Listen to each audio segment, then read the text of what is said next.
Assalamualaikum warahmatullahi taala wabarakatuh. Sekarang saya berada di kawasan tapak yang akan dibina untuk hak tahfiz dan juga pengajian kitab Al-Husna. Muslimin muslimat mati Allah Subhanahu wa taala. Saya bagi pihak jawatan kuasa menyeru kepada muslimin dan muslimat agar dapat menginfakkan kerana untuk pembinaan dan pengurusan infra serta pengurusan nanti memerlukan kurang lebih dalam 5 juta. Follower saya yang sekarang ni sudah meningkat kepada 300,000.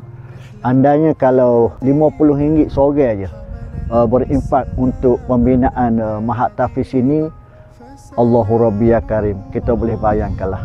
Dan jangka masa yang terdekat kita boleh bangunkan Mahat Tahfiz yang akan menjadi sedekah jariah kepada kita.